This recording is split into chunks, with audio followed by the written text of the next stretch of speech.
Hello everyone, Miguel again. Just wanted to go over the anatomy of a golfer card in more detail so that how everything works on the card and what the roles can and can't do and affect the shots or the game. So this is Brooks Koepka's #1 ranked golfer card for the PGA Tour in 2019. The row underneath Brooks Koepka's name is the going for the green on par fours. So any course that has a hole that allows the golfer to go for it on a par four and go for the green, the golfer would first, before he takes any shots, roll to see if he can hit his percentage of going for the green on a par four. In Brooks' case, he has a 74% chance to do that. So if he's coming up to a par four that's drivable, you first roll on that 74% chance. If he gets it, then he could roll for shooting for the green, which will then be the next row, which is the on the green. 28% comes into play. Before I get to that, let's talk about the par five.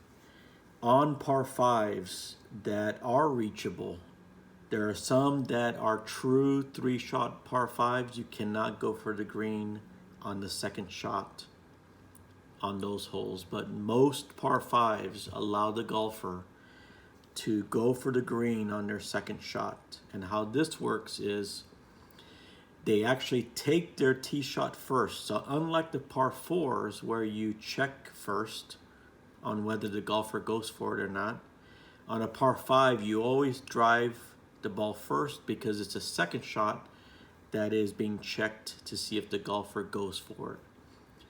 So par five, they drive using the table on the left. And you can see on the table for Koepka, he has a 62% chance of hitting the fairway, for example. So he would drive the ball. And the A under his par five check is automatic go for the green if he hits his fairway. So that's simple. If he manages to roll 62% or less, Koepka is automatically going to go for the green. When he misses the fairway into the first cut or rough or bunker, then with Koepka, because his card has a parentheses 31%, and he's so dominant for going for it, from all kinds of different situations, he still has a 31% chance that you do an off roll to check if he's still going to go for it. So he has two chances to go for it in two. If he hits a fairway, it's automatic. Even if he misses a fairway, Koepka still has a 31% chance to go for it. And all of the adjustments to that shot, whether he goes for it or not, are still in play. So let's see how that works. So let's say either a par four or a par five, the golfer's going for the green on their first shot on a par four or second shot on a par five. Then what happens is, instead of using the green in regulation table, the 65% for Koepka, for example, you would use 28%, a lower percentage, for him to actually hit the green from that distance. The difference between the two, the difference between the 65 green in regulation number and his new target number of 28, if you fall in that, if you fall between that, it would be considered landing in the rough. And don't forget that you make the adjustment of the fairway or first cut or rough. So for example, let's say Koepka hit it into the rough on his par five drive. but he managed to roll a 15 when he checked to see if he's still going for it. So now he's still going for it out of the rough. So he would need to roll an 18% to hit the green. If he rolls anywhere between 18 and 65, he landed in the rough. 66 and 70, he hit the fringe. 71 to 89, again back in the rough. 89 and 98, 90 to 98, he hit the bunker. So that's how you play out a going for the green situation. Now, let's check, for example, what happens when Koepka hits his drive into the rough. So let's say he rolled a 92 on his drive, and let's say he's playing a par 4, a regular par 4. He rolls a 92, so his next shot is to the green with a -10 modifier to the roll. So his green in regulation goes from 65 to 55. So if he rolls a 55 or less, he still hits the green even though he was in the rough. If it's between the 56 and 65 of his original green in regulation, again, that would be like landing in the rough, so it would be hitting the rough. And of course, 66 to 70 is fringe, and so on. So that's very important to remember, that if you do have a negative modifier to the green in regulation approach shot, the approach shot, whatever the gap is becomes rough. So if he hit in the bunker on a par 4, and now he's trying to hit the green with the -15 penalty, his target is a 50%. Anything between 51 and 65 is going to be rough. So that's very important to know. Keeping on the card, the anatomy of the card, you get to the next row, which is PH on one side, SP on the other. If you're playing the game as a simulation and you just want to enjoy what the golfers do and who wins the tournament or wins the match play event or whatever, you ignore this PH and SP option. It is meant for when you control the golfer, or you're playing against a friend and he controls another golfer and you guys are going head to head on a match play or stroke event or whatever the case may be. Every hole, when you do your approach shot to the green or your par 3 shot to the green, you have a decision to make. You could play it standard and ignore this row, or you could do the PH, which is pin hunting, or SP, which is safe play. To pin hunt, you would subtract, if Koepka was pin hunting, he would subtract 10 from his green in regulation chance, because he's actually going for the pin. It may be a smaller section of the green, and he has a better chance to failing that shot. So it's harder to hit that close to the pin. So he gets a -10. And again, that -10 has the same effect. If Koepka is going for pin hunting, his chance would be 55%. Adjusted by, let's say he's coming off the fairway, that goes up to 60%. And then subtract his 60% chance. The gap between 60 and 65 would be rough. And if he rolls under 60, he hits the green near the pin and has an excellent chance of making the putt, or better chance, because the second number of 10 is what's added to his putt. So if he actually made it and hit it under 60% in this case, he would improve his putt, GIR putt, green in regulation putt, to 44%, which gives him a great chance to get a birdie. However, if he misses into the rough, fringe, or bunker, on that pin hunting shot, he would suffer a -10 to the short game, all three of them, whatever the case may be, rough, fringe, or bunker. Which it's kind of it's the way I like to look at it is when you pin hunt, that means a pin is tucked away somewhere, and you're missing it on the short side. Your shot is being missed on the short side, so you have a very tough up and down situation. So there's a -10 applied to that short game shot. So if Koepka hit it in the rough when he's pin hunting, his rough chance would be a 23% chance to get up and down more easily, and it becomes a much tougher par saving putt if he is above that 23%, if he fails his rough roll.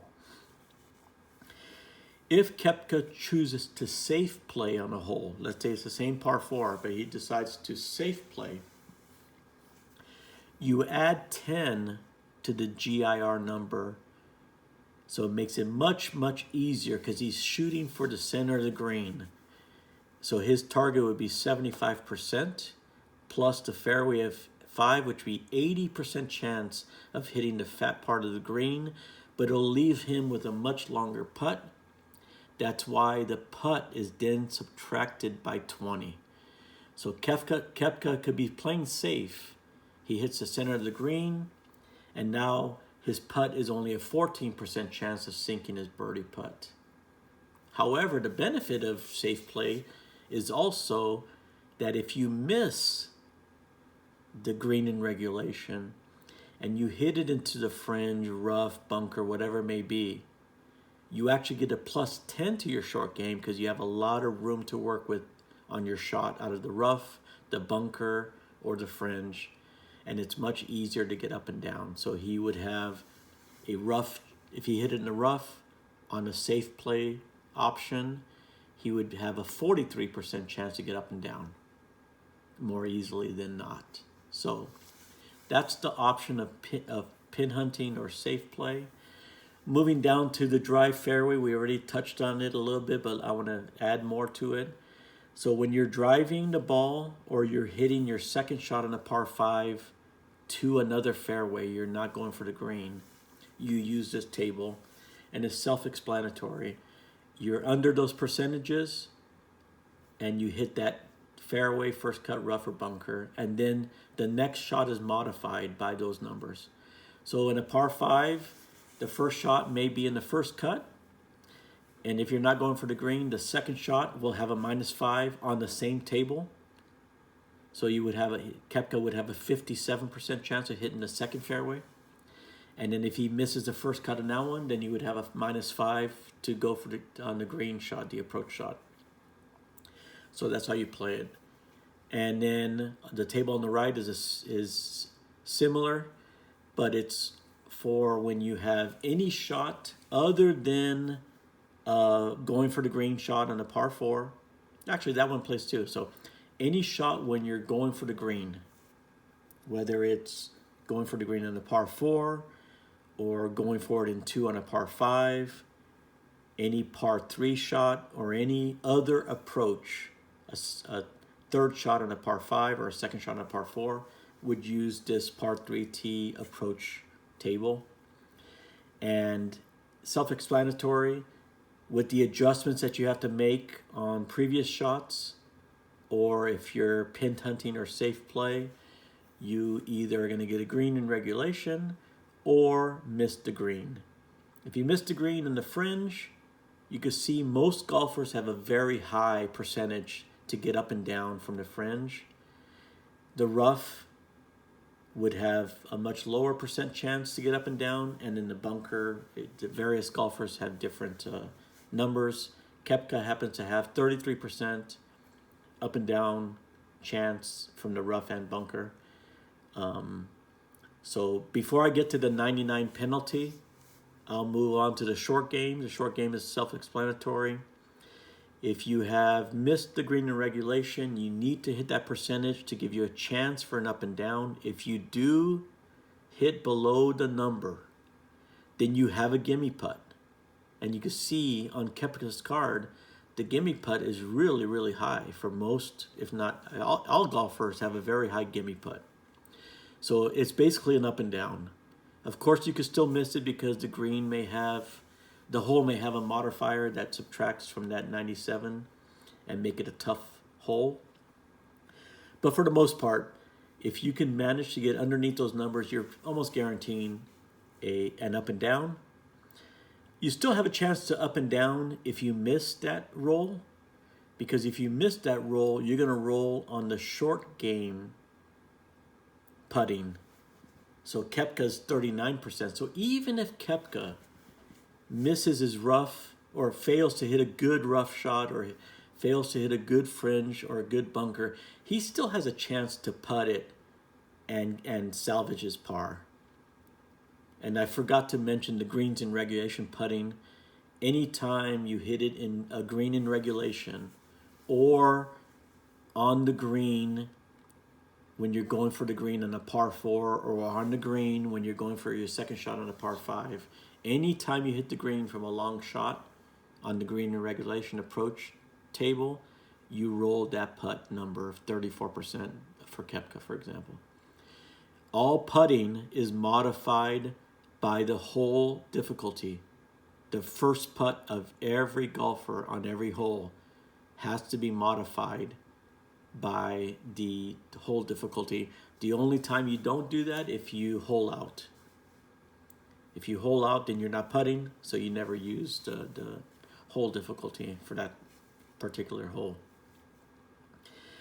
Anytime you take a green in regulation or short game putt and you miss it, you have an automatic gimme chance. Automatic. Pro golfers rarely 3-putt. It's in the 3 to 9% chance, 2 to 9% for most golfers. So their gimme putt's going to be in the 90, 91, 95, 96 range. So if you miss your green in regulation or short game putt, you pretty much have a tap in, but sometimes the tap in is not really a tap in. If you miss, you could imagine that the golfer hit it 2 or 3 foot by or short and actually missed the gimme putt and gave himself a bogey, for example, or worse.